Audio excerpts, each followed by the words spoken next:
DBC নিউজের নিয়মিত আয়োজন সংবাদ সম্প্রসারণে সবাইকে স্বাগত জানাচ্ছি আমি রেদন আহমেদ। দিনের বাছাই করা সংবাদ এবং এর পর্যালোচনা নিয়ে সংবাদ সম্প্রসারণে আজ অতিথি হিসেবে অনলাইনে যুক্ত আছেন চ্যানেল ওয়ানের editor in chief Nazmul Ashraf এবং সিনিয়র সাংবাদিক জহিরুল আলম। স্বাগত জানাচ্ছি আপনাদের দুজনকেই সংবাদ সম্প্রসারণে।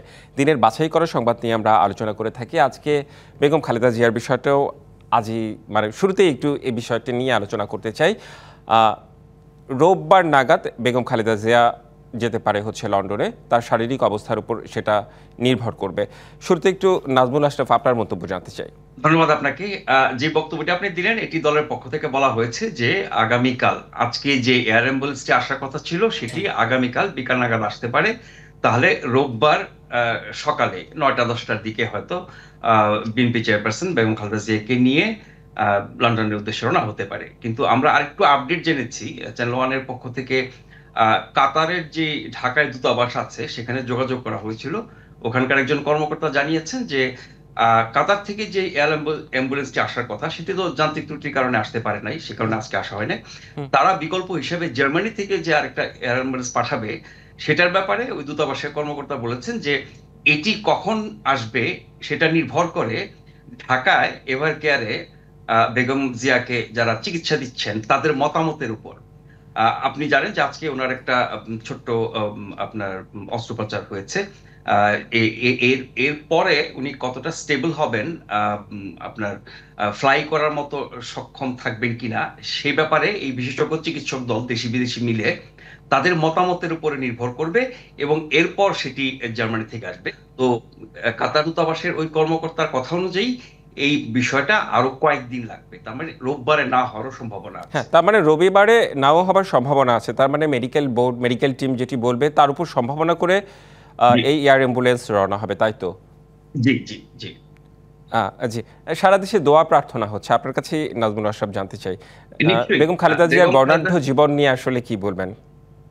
না, সেটি তো অনেক কথা। আমি বলছি যে বেগম খালেদা জিয়া এমন একজন নেত্রী, তার বর্ণাঢ্য জীবন বলতে তো অনেক কথা লাগবে। তিনি একজন সাধারণ গৃহবধূ থেকে বাংলাদেশের প্রথম নারী প্রধানমন্ত্রী হয়েছেন, 3বারের প্রধানমন্ত্রী হয়েছেন, 2বার বিরোধী দলের নেত্রী ছিলেন এবং এই গোটা 16 বছর বিগত সরকারের আমলে তার যেই ভূমিকা এবং তিনি ওই সরকারের আমলে যেভাবে নির্যাতিত হয়েছেন, এই সবকিছু মিলিয়ে তার যে ত্যাগ, তার যে আপোষকামিতা, তার যে সাফল্য রাজনীতিতে, দলের ঊর্ধ্বে উঠে তিনি একজন অভিভাবককে পরিণত হয়েছেন।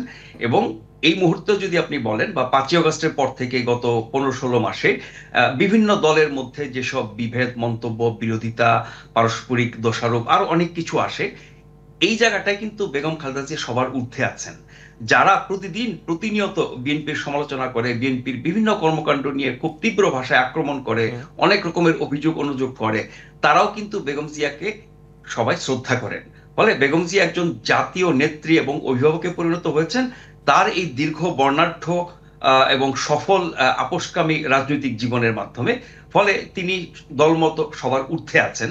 সেই কারণেই সারা দেশের মানুষ তার ভালো চান, তাকে ভালোবাসেন, তার জন্য দোয়া করছেন এবং প্রতিদিন প্রতিনিয়ত বিভিন্ন ধর্মের মানুষ উপাসনালয় থেকে শুরু করে আপনার মসজিদ মন্দির থেকে শুরু করে বিভিন্ন জায়গায় এই দোয়ার আয়োজন করছে এবং নিশ্চয়ই আল্লাহ কবুল করলে সবার দোয়া তিনি হয়তো সুস্থ হয়ে উঠবেন। জি, নিশ্চয়ই। জহিরুল আলম, একটু আপনার কাছেও ফিরতে চাই যে আপোষহীন নেত্রী আসলে কোন দৃষ্টিকোণ থেকে বেগম খালেদা জিয়াকে বলা যায়? কোন দৃষ্টিকোণ থেকে নয় বলেন?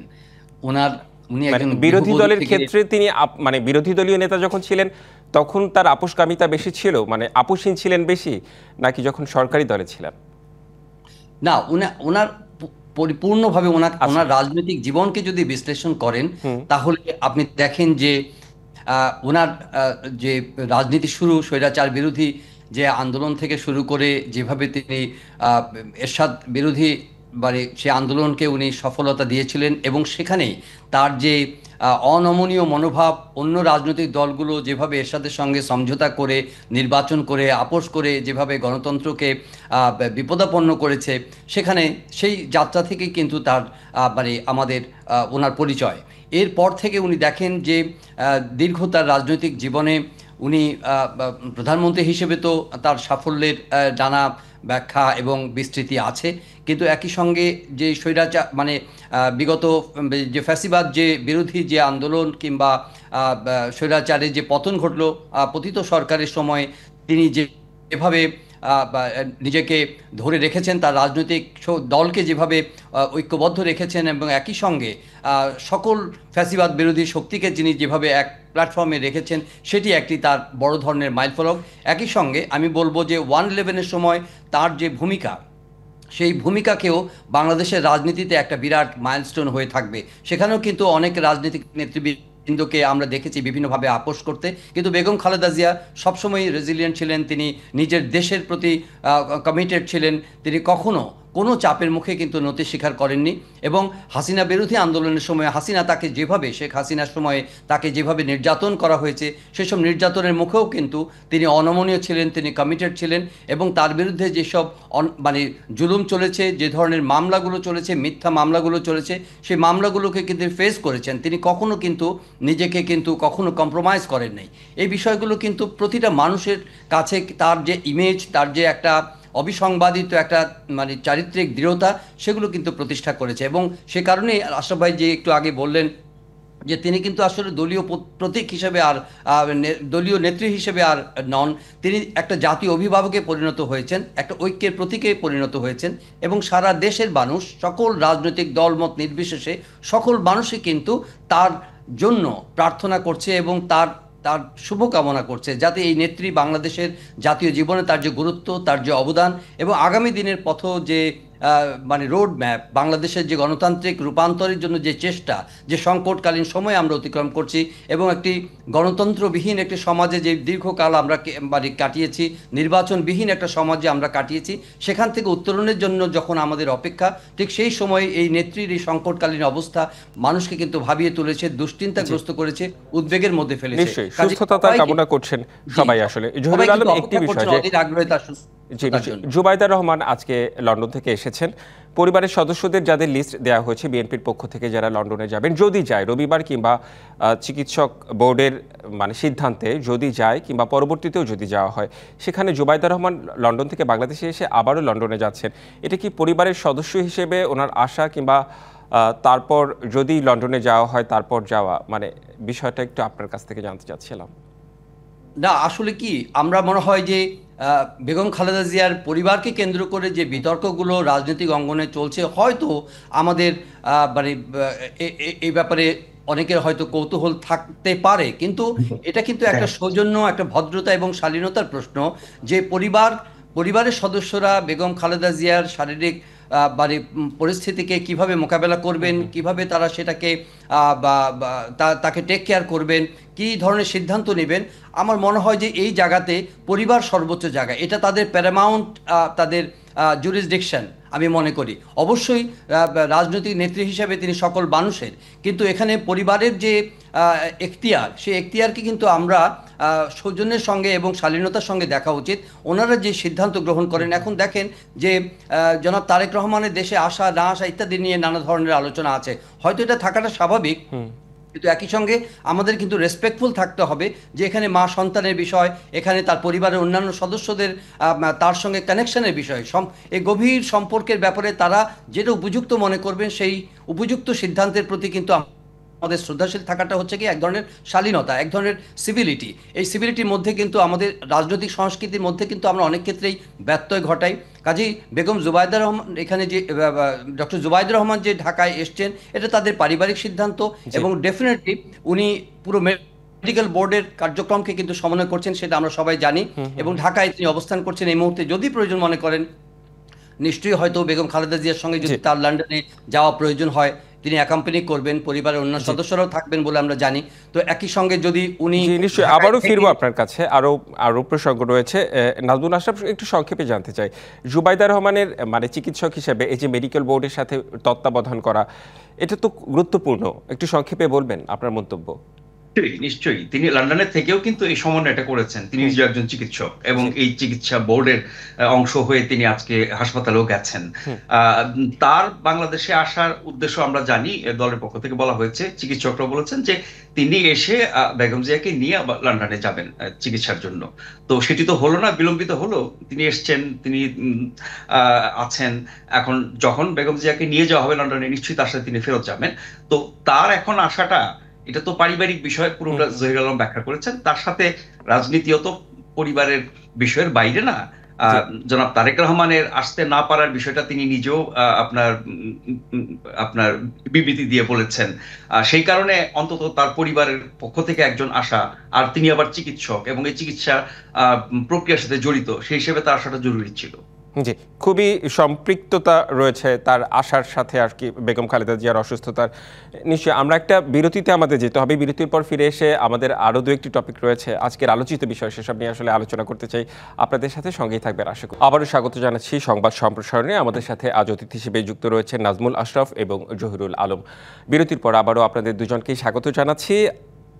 আজকে ত্রয়োদশ জাতীয় সংসদ নির্বাচনের তফসিল ঘোষণা বুধবার সন্ধ্যায় নির্বাচন কমিশন থেকে বলা হয়েছে ভোট গ্রহণের সম্ভাব্য তারিখ 8 অথবা 12 ফেব্রুয়ারি। নাজমুল আশরাফ, আপনাকে দিয়ে শুরু করতে চাই।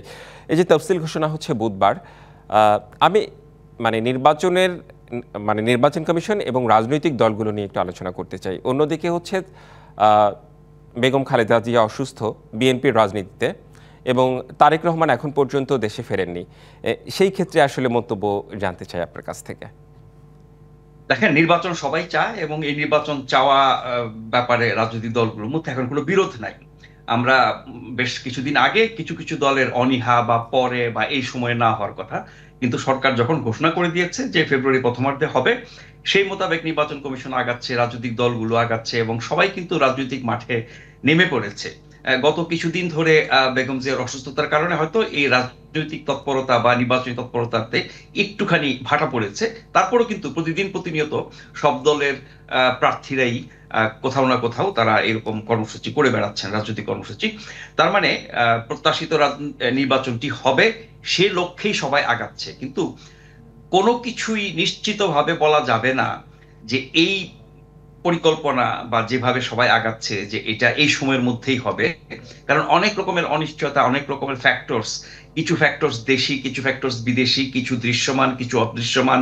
আমরা জানি রাজনীতির কিছু বৈশিষ্ট্য থাকে, যা বলা হচ্ছে রাজনীতিতে, যা করা হচ্ছে তার পেছনেও অনেক সত্য থাকে, যেগুলো বলা হয় না, দেখা যায় না, কিন্তু কোনো এক সময় হয়তো সেটা টের পাওয়া যায়। তো ফলে নির্বাচন নিয়ে অনিশ্চয়তার কথা আমরা অনেক আগে শুনেছি, সাম্প্রতিককালে শুনি নেই, এখন আবার শুনছি। বিএনপির সবচেয়ে বড় রাজনৈতিক দল, বিএনপির এখন যে বাস্তবতা, বেগম জিয়ার অসুস্থতা, তারেক রহমান ফিরতে না পারা এবং এর যে প্রভাব দলের উপরে, এই সব কিছু মিলে কিন্তু এক ধরনের বাস্তবতা তৈরি হয়েছে। যেমন ধরেন, প্রকাশ্যে না হলেও অপ্রকাশ্যে অনেক কিছু শোনা যায়। কারা এই সময় নির্বাচন চায়, কারা আরো পিছাতে চায়, আগে কারা পিছাতে চাইতো, এখন কারা পিছাতে চায়। রাজনৈতিক দলগুলো যার যার সুবিধাজনক অবস্থান অনুযায়ী নির্বাচন চাইবে, নির্বাচনের প্রস্তুতি নেবে, এটাই স্বাভাবিক। কখন কোন সময় কার জন্য সুবিধা, সেটা কিন্তু সবসময় একরকম থাকে না, বদলে যায়। ফলে এই রাজনৈতিক দলগুলোর অবস্থান, বাস্তবতা, হিসেব নিকাশ অনুযায়ী এই সময়ের মধ্যে নির্বাচন হওয়া এবং তার আগে তফসিল ঘোষণা হওয়া, এর সবকিছুই যতক্ষণ না হচ্ছে, আমার বক্তব্য হচ্ছে যতক্ষণ এই ঘটনাগুলো না ঘটছে ততক্ষণ পর্যন্ত নিশ্চিত করে বলা মুশকিল। আচ্ছা, তফসিল ঘোষণার সাথে কি তারেক রহমানের ফেরা বা না ফেরা, তফসিল ঘোষণার পর তারেক রহমান ফিরতে পারেন, এরকম অনেকেই বলছেন যে তফসিল ঘোষণার পর তারেক রহমান দেশে ফিরতে পারেন। না, আপনার কি মনে এরকম হয়? অনেক ধারণা বা প্রেডিকশনের কথা রাজনীতিতে আছে, রাজনৈতিক নেতারাও বলে থাকেন, বিএনপি নেতারাও অনেক সময় অনেক কথা বলেছেন। কিন্তু যতক্ষণ পর্যন্ত না তারেক রহমান দেশে ফিরতে পারবেন, ততক্ষণ পর্যন্ত বিএনপির জন্য সবকিছু অনুকূলে থাকবে, খুব ভালো অবস্থায় থাকবে, এটা বলা মুশকিল। আর তারেক রহমান কখন কিভাবে ফিরছেন বলা মুশকিল। উনি নিজেই যে বিবৃতিটি দিয়েছেন, তাতে মনে হচ্ছে যে তার দেশে ফেরাটা শুধুমাত্র তার ইচ্ছার উপর নির্ভর করে না, তার বক্তব্য থেকে বলছি। ফলে কিসের উপর নির্ভর করে, কার উপর নির্ভর করে, তারা কারা, সেগুলো কি দেশি না বিদেশি, নিকট না দূরের, আমরা জানি না। অনেক রকমের কথা শোনা যায় যেগুলো হাতে কলমে প্রমাণ দিতে পারবেন না, কিন্তু অদৃশ্যে যা কিছু হয় রাজনীতিতে, সেগুলোর ফলাফল না আসা পর্যন্ত আপনি হাতে কলমে প্রমাণ দিতে পারবেন না। মানে ফলে আমরা তো সময়ের জন্য অনেক অপেক্ষা করতে রকমের হবে। অপেক্ষা করতে হবে নিশ্চয়ই। জি, জহিরুল আলম, আপনার কাছে একই প্রসঙ্গে আসতে চাই যে বুধবার তফসিল ঘোষণা, ৮ অথবা ১২ই ফেব্রুয়ারি হচ্ছে নির্বাচন হতে পারে। মানে তারেক রহমানের ফেরা বা না ফেরা, আসলে দেশের প্রত্যেকটা মানুষ, বিএনপি যেহেতু বড় রাজনৈতিক দল, সবাই আসলে জানতে চায় তারেক রহমান ফিরবেন কবে সেই বিষয়টি। আপনার কাছ থেকে সামগ্রিকভাবে একটু জানতে চাই, এই যে নির্বাচন ফেব্রুয়ারিতেই হবে এবং তারেক রহমান ফিরবেন কি ফিরবেন না সেই প্রসঙ্গে আর কি, তফসিল ঘোষণার আগে কিংবা পরে।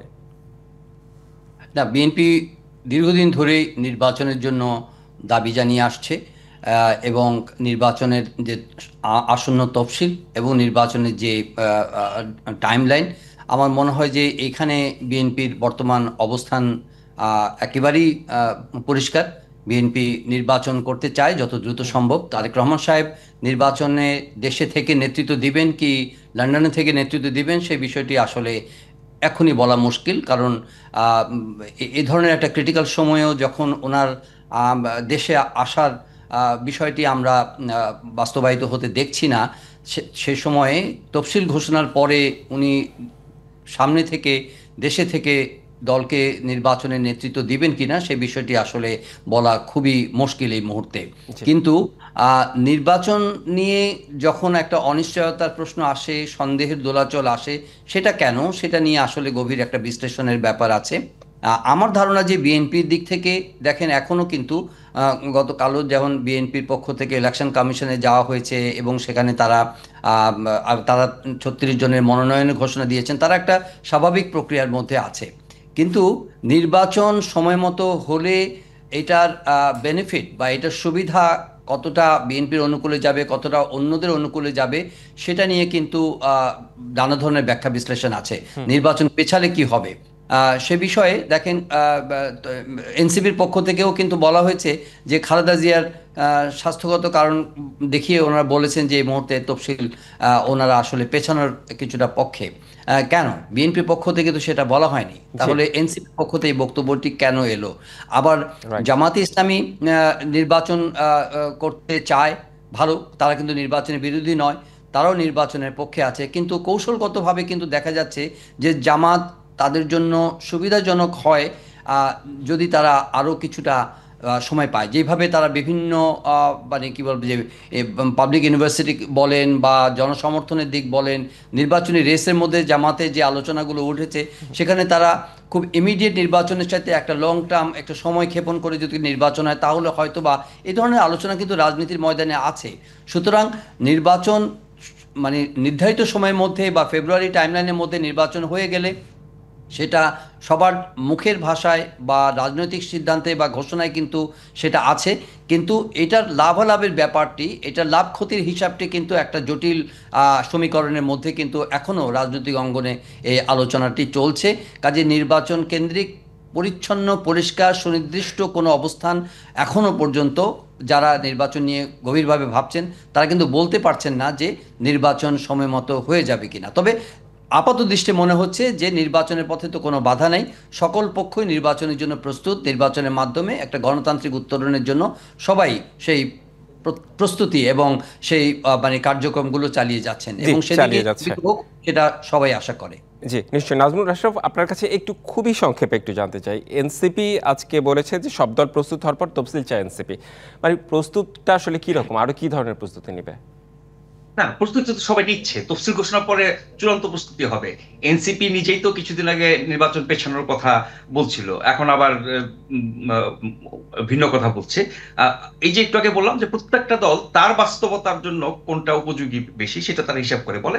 এনসিপি হয়তো ভাবছে যে এই মুহূর্তে তারা তাদের জন্য সময়টা ভালো এবং এই সময় হলে পরে তারা ভালো করবে।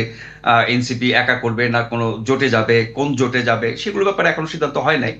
কিন্তু এনসিপি তো নির্বাচনী তৎপরতা চালাচ্ছে, তাদের বড় বড় নেতারা বিভিন্ন জায়গায় যাচ্ছেন, প্রচার চালাচ্ছেন। যদিও তারা প্রার্থী তালিকা সেভাবে ঘোষণা করেন নাই, কিন্তু তারা প্রস্তুতি নিচ্ছেন, এটা প্রতিনিয়তই তাদের পক্ষ থেকে মানে সব দলেরই আসলে প্রস্তুতি রয়েছে। আপনাদের দুজনকে অনেক অনেক ধন্যবাদ সংবাদ সম্প্রসারণে যুক্ত হবার জন্য। এই ছিল সংবাদ সম্প্রসারণে, সঙ্গেই থাকুন।